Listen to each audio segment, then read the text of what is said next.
सरकार से हम ये अपील हाथ जोड़ के अपील करना चाहते हैं, हम लोग के पास इतना पैसा नहीं है कि हम लोग केस लड़ सके।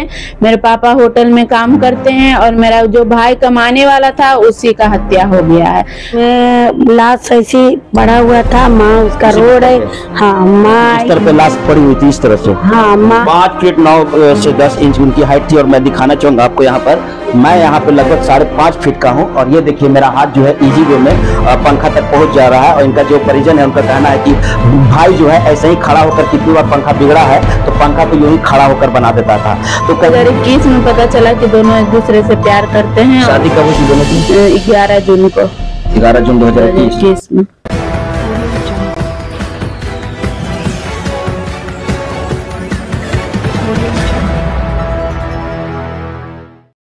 इस कमरे में एक युवक की लाश मिलती है। ये कमरा आपको बता दे कि राजधानी पटना के जक्कनपुर थाना क्षेत्र के खास महल का रोड नंबर 3 में, इसी रूम में जब मृतक के परिवार आते हैं, छठ का वो समय रहता है, उसके ठीक अगला दिन, पारण के अगला दिन की ये कहानी है। वो लोग गांव गए हुए थे, जब वो लोग यहाँ आते हैं तो इसी बिस्तर पे एक माँ अपने बेटे की लाश देखती है, एक बहन अपने भाई की लाश देखती है।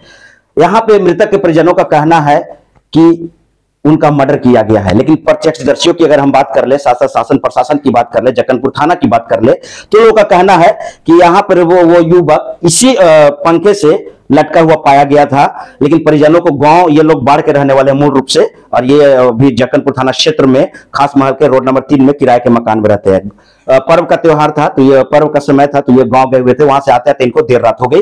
लेकिन प्रत्यक्षदर्शी और पुलिस प्रशासन का कहना है कि यहाँ लटका हुआ था, लेकिन कंफर्टेबल नहीं था और उस तरह का व्यवस्था नहीं था, इसलिए इन लोग आने में लेट हो गई थी, तो यहाँ पर लाश को रख दिया गया था। लेकिन मृतक के परिजनों का कहना है कि उनकी हत्या की गई है, उन्होंने सुसाइड नहीं किया गया है। मामला क्या है आपको बता दें, मामला है प्रेम प्रसंग का।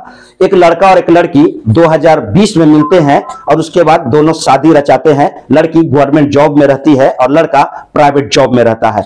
इसी बात को नागवार गुजरती है। लड़की की मां को दामाद पसंद नहीं आता है। उसके बाद 2020 से लगातार जो है तनाव चलता है और बीच में वाद विवाद होता है और यही वाद विवाद आगे चलकर पति का मौत का रूप धारण कर लेता है और पति जो है इसी रूम में मृत पाया जाता है। क्या कुछ पूरा मामला है? मृतक की बहन हमारे साथ है। क्या कहें, आखिर क्यों दोनों में इतना अनबन चल रहा था, तनाव चल रहा था? लव मैरिज दोनों मर्जी से किए थे। आपकी परिवार जो है पूरा तैयार थे, लेकिन लड़की के परिवार तैयार नहीं थी, लेकिन रखना आपको था। फिर उसके बाद विवाद इतना क्यों? आप लोग सहमति आप लोगों की मिल चुकी थी, सब कुछ ठीक था आपके तरफ से, फिर आपत्ति क्यों उन लोगों को? उन लोगों को वही आपत्ति था कि मतलब मेरा भाई छोटा पोस्ट पर है, कमाने वाला घर में वही एक था, पिकली कैफे में काम करता था, उसकी बेटी इंजीनियर थी।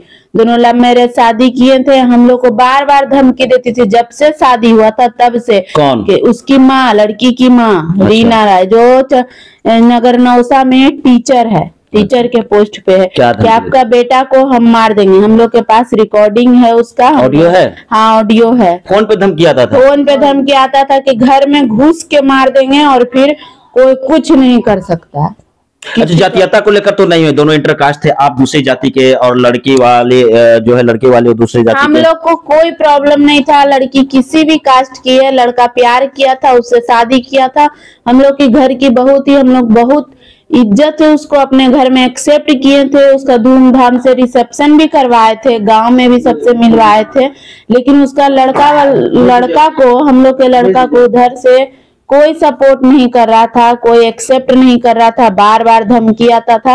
बीच में उसका भाई 2-4 आदमी लेके मारपीट भी हम लोग के घर में किया। अच्छा, पूर्व में मारपीट हुई है? हाँ, 4-5 महीना पहले मारपीट किया मेरी माँ। कौन कौन किया था? उसका भाई आया था और 2-3 लड़का को लेके आया। उस समय कोई बीच में आपकी भाभी नहीं आई थी? हाँ, भाभी से ही झगड़ा हुआ था और अच्छा। भाभी अपने भाई को फोन करके बुलाई थी और उसका भाई और उसका थी 2-3 गो दोस्त को लेके मेरी माँ को और मेरे भाई को बहुत मारा था। उस समय हम लोग जक्कनपुर थाना में गए थे। जक्कनपुर थाना वाले लोग कोई FIR दर्ज नहीं किया, लिखवा के लिया था, लेकिन हम लोग को कोई कॉपी भी नहीं दिया है और दोनों के बीच में सुलह करके भेज दिया गया था। और उस समय से ये दोनों पति पत्नी अलग रह रहे थे। अचानक 2 तारीख को सुबह पता चला है, हम लोग घर में थे नहीं, छोटा भाई था और बड़ा भाई दोनों अमन शुभम था, वो दोनों के बीच में झगड़ा हुआ है पति पत्नी के बीच में। और झगड़ा के बाद रात में एकाएक उसकी पत्नी फोन करती मेरी छोटी वाली बहन को कि दीदी शुभम फांसी लगा लिया। अभी गेट खुला भी नहीं है, टूटा भी नहीं, कुछ भी नहीं हुआ है। किसी का अरेस्टिंग हुई है जक्कनपुर थाना? कोई अरेस्ट नहीं हुआ है, सब ऐसे ही घूम रहा है। हम लोग बार बार क्या थाना जाती है तो क्या होता है, क्या कहा जाता है? पहले बार गए थे झगड़ा में तो सब ऐसे ही सॉल्व कर दिया झगड़ा और दोनों को डांट के भगा दिया गया, और दूसरा बार में तो ये वारदात ही हो गया। और क्या कहना चाहेंगे सरकार से? और सरकार से हम ये अपील, हाथ जोड़ के अपील करना चाहते हैं, हम लोग के पास इतना पैसा नहीं है कि हम लोग केस लड़ सके। मेरे पापा होटल में काम करते हैं और मेरा जो भाई कमाने वाला था उसी का हत्या हो गया है।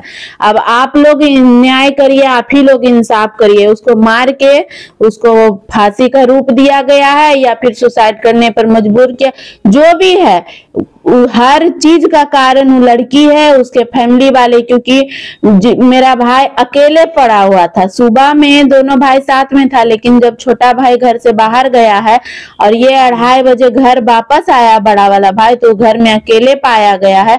आसपास के लोग से पूछने पर बताया गया कि कुछ लोग घर में आए थे, घर का गेट अंदर से बंद करके मारपीट किया है। शुभम का आवाज आया था लेकिन कोई मदद के लिए आया नहीं है। पुलिस प्रशासन की काफी लचर व्यवस्था दिखी गई। इनका कहना है कि विगत 5-6 महीने पहले भी झगड़ा हुआ था और जिसके बाद जक्कनपुर थाना जब इन लोग गए थे, 3 लोगों को किसी तरह से समझौता करके वापस कर दिया गया था। पहली दस्तक को जक्कनपुर थाना ने सिरे से खारिज किया, उसे नहीं दिखा, और जिसके बाद फलस्वरूप आज ये नतीजा है कि 2 नवंबर को 2 तारीख को जब डेथ हुआ तो 3 तारीख को हम लोग FIR दर्ज करवाने गए थे। तो उस समय भी पुलिस लोग कड़े से एक्शन बोल के, मेरी छोटी बहन थी सिर्फ अकेले और कोई नहीं था उसके साथ FIR लिखने समय, और बार बार डांट के उसको जबरदस्ती लिखाया गया कि इसमें लिखो कि मैं आत्महत्या किया है। मतलब उसको दबाव दे के बार बार लिखाया गया है। वो नहीं लिख रही थी कि नहीं हम इसमें मर्डर केस है, लेकिन वो बार बार कह रहा था कि नहीं इसमें लिखो, बाद में तुम्हारा जो भी होगा एक्शन। बार बार जो है मौत को आत्महत्या दिखाने की कोशिश की जा रही है। हमारे साथ ये मृतक के बहन थी और इनका साफ तौर पे कहना है कि मेरे भाई की हत्या की गई है, और हत्या कोई और नहीं, मेरी भाभी और उनके भाई और उनकी माताजी ने मिलकर की है संयुक्त रूप से। और जब ये जक्कनपुर थाना के पास जाती है तो इन्हें किसी तरह का कोई रिस्पॉन्स नहीं दिया जाता है, इन्हें भगा दिया जाता है, इन्हें टहलाया जाता है। पुलिस प्रशासन कहीं ना कहीं लिपापोती करने का काम कर रही है। 2021 में जूनियर इंजीनियर और एक कैफे में मैनेजर वाले की दोनों की शादी होती है। आप यहाँ पर जब आए थे तो प्रथम दृष्टिया आपने क्या कुछ देखा था? लाश को आपने देखा था? जी। क्या कुछ था उसमें? उसमें लाश ऐसी पड़ा हुआ था, माँ उसका रो रही। हाँ, माँ इस तरह पे लाश पड़ी हुई थी, इस तरह से। हाँ, माँ रो रही थी, बिलक रही थी, और हम लोग देखें कि कैसे क्या हुआ। तो शर्ट खोले तो देखे कि पूरा गर्दन काला हुआ था, जैसा लगता है कोई चाप के मारा है। अच्छा। जैसे फांसी लगेगा तो यहाँ पर ही एक जगह दाग रहता है, ये हम दाग देखे कि यहाँ से यहाँ पूरा काला हुआ जैसा मार के, यहाँ पर ही काला हुआ था, घुटना में ब्लड फूटा हुआ था, खून आ रहा था ब्लड के।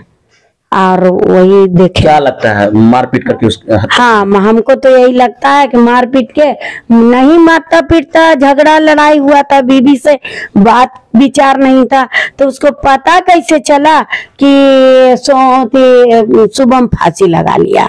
कैसे पता चला? अब पता चला, और चाबी भी उधर फेंका है दरवाजा से, तो टांगा हुआ है पर्दा में। इधर से फेंकेगा तो चाबी इधर टंगा हुआ है, ऐसे फेंका तो इधर टंगा हुआ था चाबी। मतलब आप बाहर से लॉक करके चाबी को हाँ, पहले से अंदर में लॉक। हाँ, ये रूम में बंद था, उधर से गेट है रोलवा के। सुसाइड नोट भी था क्या? सुसाइड नोट हम नहीं देखे, प्रशासन के हाथ में चला गया था। अब उसका माँ का भी नहीं देखे, और नहीं 10 बजे। हम मौसी है। शासन प्रशासन और जक्कनपुर थाना की तरफ से आपको क्या सपोर्ट मिला? किसी की गिरफ्तारी अभी तक तो कुछ नहीं अभी तक। तो आप लोगों ने जो आवेदन दिया है उसमें मौत का जिक्र किया है, हत्या का जिक्र किया है, उसमें जितने भी लड़की के परिजन हैं लोगों का आपने नाम रखा है, डाला है। क्या लगता है उन लोगों ने मौत किया है, हत्या किया है? देखे सोसा ही लग रहा है। क्या देखी थी आप? हम तो देखे तो हम आए थे 12:30 बजे रात के। हम भी बाढ़ में बिहार शरीफ में रहते हैं। कौन हुई आप लड़के की? हम बुआ हैं। अच्छा, क्या देखा था आपने? हम देखे माँ गोद में लेके चिल्ला रही थी, रो रही थी, गरज रही थी। और बॉडी पर दाग आपने भी देखा था? बॉडी पर दाग सब फूटा हुआ था, ब्लड मिक्सा हुआ था, सब काला। पोस्टमार्टम रिपोर्ट क्या आया? अभी नहीं आया। काफी दिन हो गए, अभी तक तो आ जाना चाहिए। नहीं, अभी तक तो नहीं आया। आप लोग को नहीं दिया गया पोस्टमार्टम रिपोर्ट? आप लोग को नहीं दिया गया? नहीं, बोला कि टाइम लगेगा। हम लोग गए भी तो बोला कि पुलिस के पास आएगी, लेकिन पुलिस, हमको पूरा यकीन है कि पुलिस जब मिली हुई है तो हम लोग को क्या सपोर्ट करेगी। आपको सपोर्ट थाना की तरफ से नहीं, कोई सपोर्ट नहीं। उस समय भी डेड बॉडी यहीं पे पड़ा हुआ था। हम लोग बोले कि बुलाइए पुलिस को, जांच पड़ताल करवाइए, लेकिन कोई एक्शन नहीं ले रही थी। सिर्फ डेड बॉडी ले जाने के लिए बार बार कह रही थी कि हमको डेड बॉडी ले जाकर थाना में रखो। और बार बार हम लोग कह रहे हैं कि इसकी पत्नी पहले से कैसे मौजूद है, जब इसकी पत्नी 4 महीना से इससे अलग है। और तो इसको कैसे पता चला कि मेरा पति नहीं है, नहीं रहा। और यही सबको फोन कर करके बोल भी रही है। अब भाग रही थी, भागते हुए मोहल्ला वाला को लोग देखा है तो पूछा कि कहाँ भाग रहे हैं, तो फिर हल्ला करने लगी कि गेट नहीं खोल रहा है, सुसाइड कर लिया। सुसाइड जब गेट नहीं खोला तो तुमको कैसे पता कि अंदर में वो सुसाइड कर लिया है? अगर तुमको सुसाइड के बारे में पहले से पता है तो तुम फैमिली के किसी मेंबर को बताई क्यों नहीं कि हाँ आपकी भाभी है, आपके भाई की है? हाँ, वही है भाभी और इसकी माँ, उसका भाई जो आपने FIR में? हाँ, जो FIR में। आपके भाई की हाइट क्या थी? लगभग 5 फीट 9-10 इंच का था। 5 फीट 9 से 10 इंच उनकी हाइट थी। और मैं दिखाना चाहूंगा आपको यहाँ पर, मैं यहाँ पे लगभग 5.5 फीट का हूँ। और ये देखिए मेरा हाथ जो है इजी वे में पंखा तक पहुंच जा रहा है। और इनका जो परिजन है उनका कहना है कि भाई जो है ऐसे ही खड़ा होकर, कितनी बार पंखा बिगड़ा है तो पंखा को यूं ही खड़ा होकर बना देता था। तो कहने का मतलब ये है, अगर उसकी हाइट 5 से 9-10 फीट की है और ऊपर से अगर 1 फीट का फंदा होगा तो ये बेड है, संभव नहीं है कि उसकी मौत हो।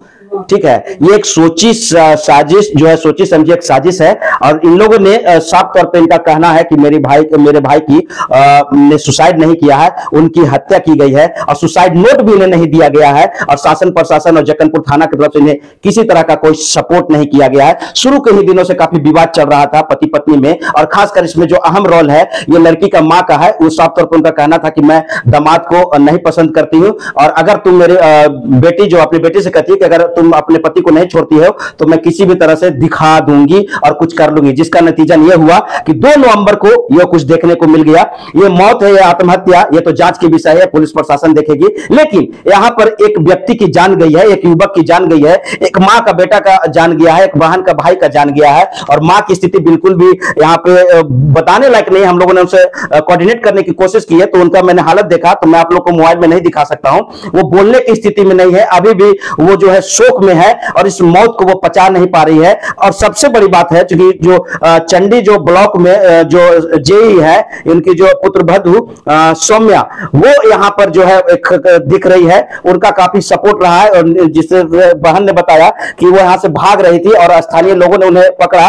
और जब उनका स्थानीय लोगों से वो कहे कि भाई ने सुसाइड किया है, तो आखिर ये सुसाइड उन्हें कैसे पता चला, रूम के अंदर वो कैसे देखी, क्या कुछ पूरा मामला था, क्या कुछ पूरा माजरा था, ये तो जांच के विषय है। लेकिन प्रथम दृष्टिया से जिस तरह से परिजन का कहना है कि ये मेरे भाई या मेरे बेटे की मौत नहीं, उनकी हत्या की गई है। और हत्या कोई और नहीं, उनकी पत्नी और उनकी सासू मां ने किया है। तमाम छोटी बड़ी खबरों के लिए देखते हैं हमारे चैनल को। तब तक मुझे दीजिए इजाजत। कैमरा पर्सन धर्मेंद्र के साथ मैं विशाल चौहान, पटना।